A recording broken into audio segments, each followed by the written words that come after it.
This is William B. Williams for the United States Army Reserve, and our guest today is Peggy Lee. When my teeth are at rest in the glass by my bed, and my hair lies somewhere in a drawer. Ready to begin again, and ready to talk once more with Peggy Lee. Speaking about lyrics, Peggy, I play quite frequently on my program in New York a tune that you did with the late Victor Young and that the late Nat Cole recorded, Where Can I Go Without You? Oh, I thank you for that. And it's such a pretty lyric.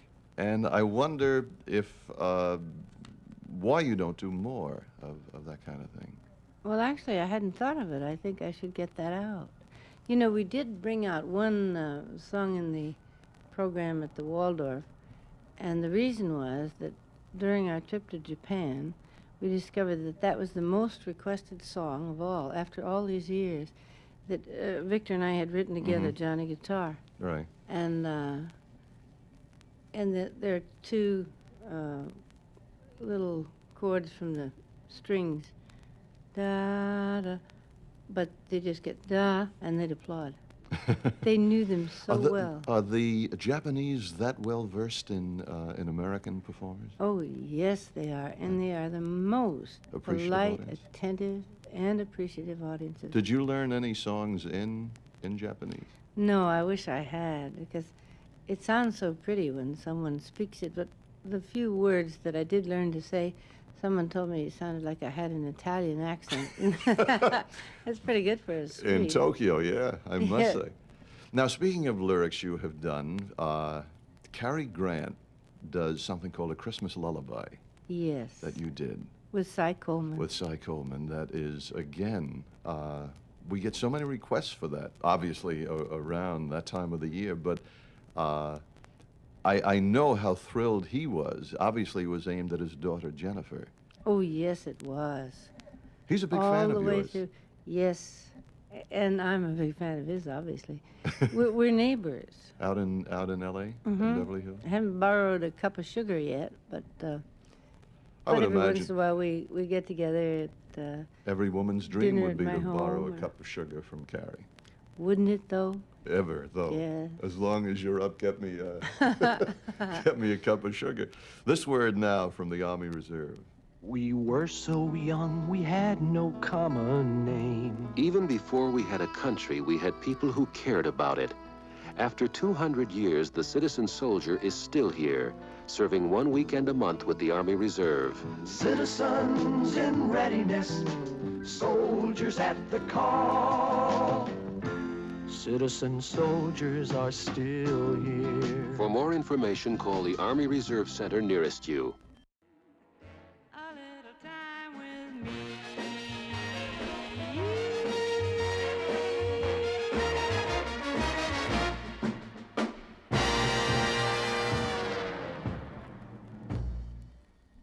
That was a big hit, big spender.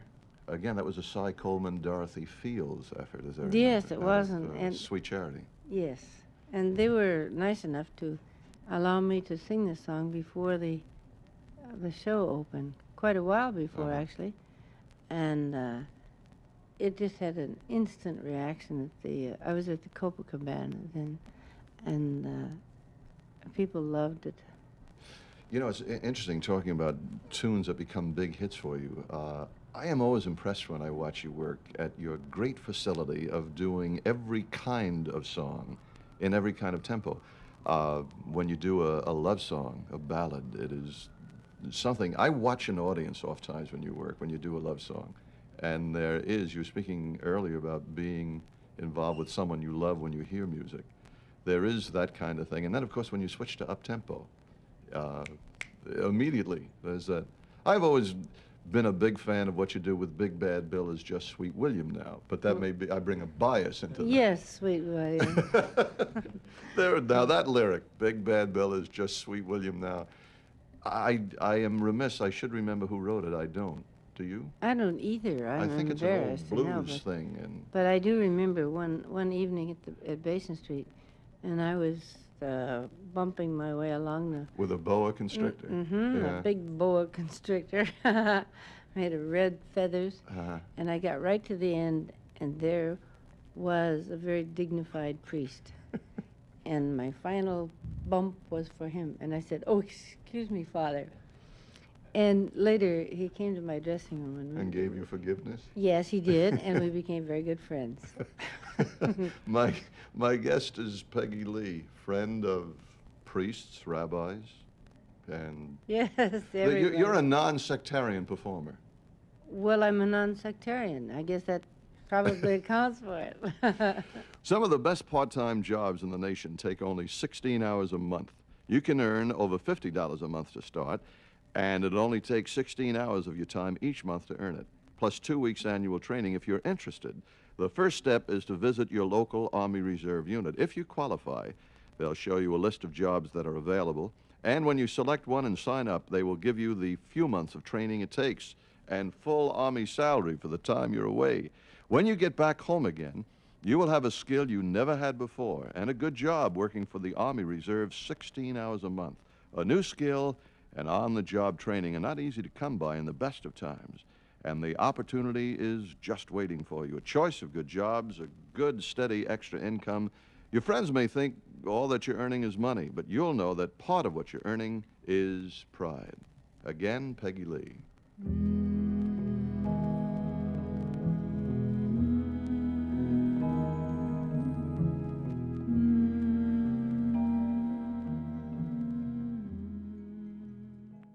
Peggy, how can I thank you?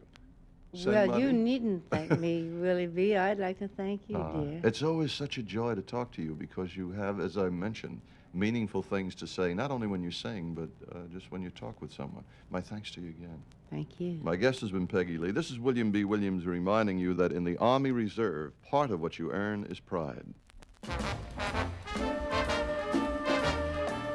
This is Peggy Lee, brought to you by the United States Army Reserve, and I'm William B. Williams. It's a wonderful world. I'm just walking on air.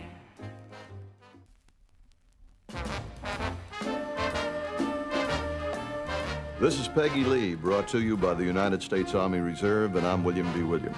It's a wonderful world. I'm just walking on air. Talk of heaven on earth. Peggy Lee, singer, poet, all-around entertainer. I bid you welcome, Peggy. Oh, it's good to see you, and looking so well. Thank you very much. You're a I good-looking feel woman. Oh, Does thank one you. call I guess you do. I was going to say most women are referred to as beautiful. Good-looking and beautiful are kind of interchangeable, I guess. Oh, I think so, too, and I think it's sort of refreshing. To be both good-looking and beautiful. Well, if you think so, that's fine with me. You have an album out called Mirrors that is getting an awful lot of play.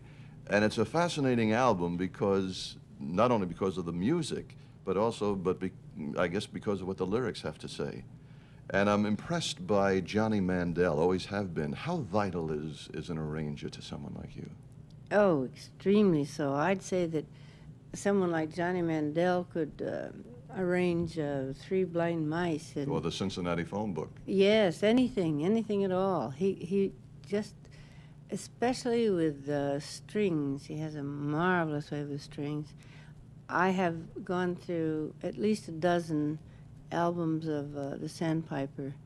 The Shadow of Your Smile Right. is that theme. He won an award, And- Academy Award, as I remember. Yes, right? he did. Yeah. And also the Americanization of Emily. I love that score. Mhm. And the Russians are coming. And Johnny and I wrote a song out of that. I mean, he brought me the love theme. And Out of the Russians are coming? Yes. Uh-huh. And I didn't know what it was.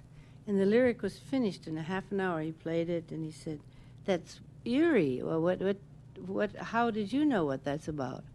And I said, "That's what the music said." He said, "This is from a motion picture."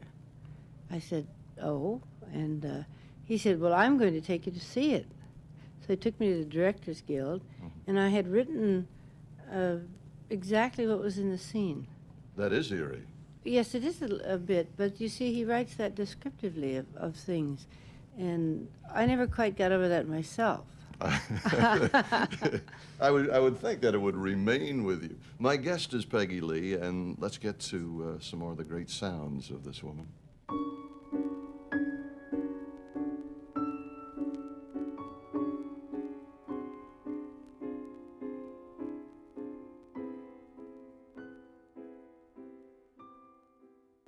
That's Say It. That's from Peggy's new album, Mirrors. So saying, I would tell you that we're doing this show in a suite at the Waldorf Astoria, the very chic Waldorf Astoria here in New York City, at the point that Peggy is appearing at the Empire Room. And you are certainly a welcome addition all the time when you come back to New York. Thank you. Do you enjoy working a room like the Empire Room as much as you would, let's say, in a concert kind of setup? Is it tougher to work No. a nightclub room? And well, in one sense it is, and in another it isn't.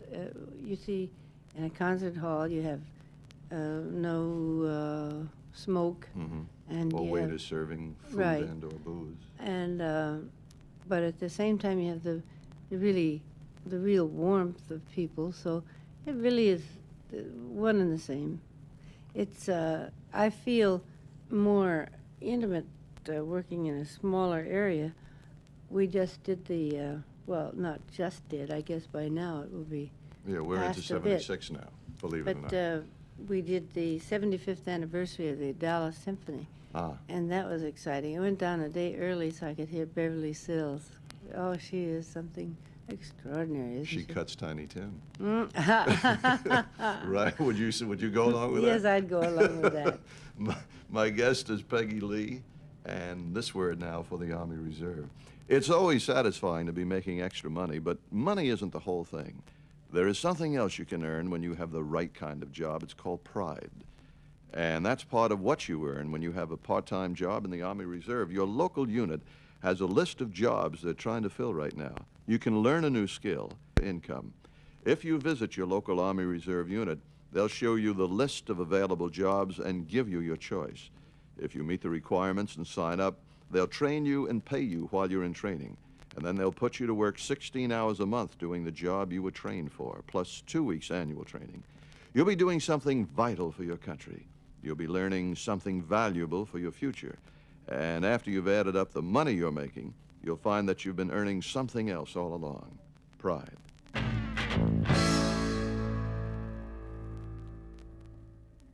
This is William B. Williams for the United States Army Reserve, and our guest today is Peggy Lee. Some cats know. You've discovered that too, that some cats know. Yes. Or obviously, some- Mr. Lieber and Stoller discovered it for you too. Well, obviously they knew it all the time. Speaking But about that, I know that some cats some do cats know. Can you look at a person? I have great respect for your psychic abilities. Can you look at a person and know whether that dude knows? Yes. Oh. You're all right. Oh, Willoughby. thank you. Along those lines, I read someplace that you are a devotee of TM. Yes, I am. And I went to a lecture recently, and I was really impressed, and I'm eager to get into it. Is it, obviously it's not a panacea, but Oh, no, it isn't. I suppose I It should isn't. explain that by that, I'm sure everybody does know, but it's transcendental meditation. What does it actually do for a person, Peg? Well, I'd say from my own experience that it is, first it clarified my thoughts and gave me a deeper perception of things, and you seem to be able to have, more vision to look forward or to understand a situation, easier to cope with the everyday things in life, and it also gives you a different kind of strength to stand up for what you believe in. And I was rather surprised at that part because after I'd been meditating a few years, I suddenly started being very outspoken, and that, as you know from the past, has not been the case. And I went to my teacher and I said, "There's something wrong. I'm saying things that I probably shouldn't say. And she said, well, that's just part of unstressing. And also, when you are standing up for something you believe in, it has taken away many, many fears that I had. It's given me more poise and ability to speak with people and to truly love people. That's great. It really is. And that word you used, cope, seems to be a word that everybody who is involved in it puts forward, that you are better able to cope, I guess, with the stresses of everyday living. Yes, because somehow you understand why they are there, and you understand the other person's point of view a little better. And you don't get as Therefore, you're uptight. not going to get in a fist fight. See? My guest is Peggy Lee, who I must say, if I had to get into a fist fight with anybody, I sure would. Right now, this word from the Army Reserve. We were so young, we had no common name. Even before we had a country, we had people who cared about it. After 200 years, the citizen soldier is still here, serving 1 weekend a month with the Army Reserve. Citizens in readiness, soldiers at the call. Citizen soldiers are still here. For more information, call the Army Reserve Center nearest you.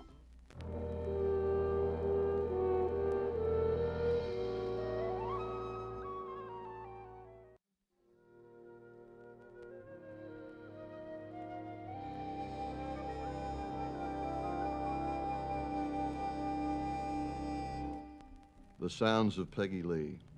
Peggy, if you had your druthers, and you know how difficult it is to get one's druthers these days, there's a shortage. If you had your druthers and you could do anything in the field of entertainment that you haven't done, what would it be?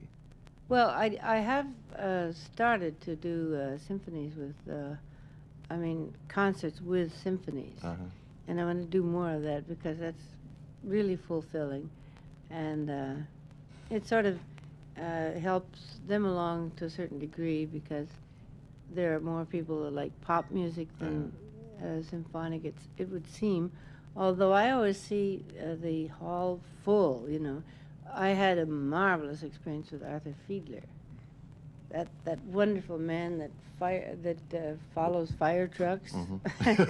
With the Boston Pops? Yes.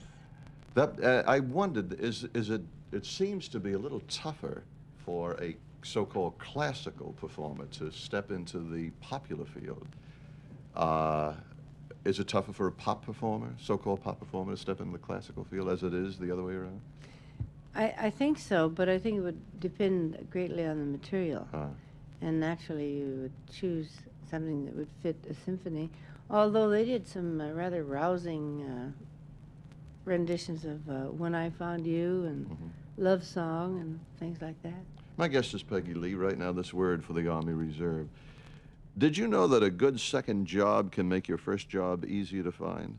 A good part-time job like the ones in the Army Reserve can help you get valuable on-the-job training. You can learn to be a radio operator, a dental specialist, a computer programmer. Matter of fact, you can learn any job that's open at your local Army Reserve unit. Naturally, there is basic training followed by a few months of job training. But after that, you're home again working for the Army Reserve 16 hours a month. You could be using the rest of your time to nail down a full-time job with the skill you have just learned. And think about the money, too. You'll be earning a good, steady extra income, but that's not all of it, because part of what you earn is pride. Again, Peggy Lee.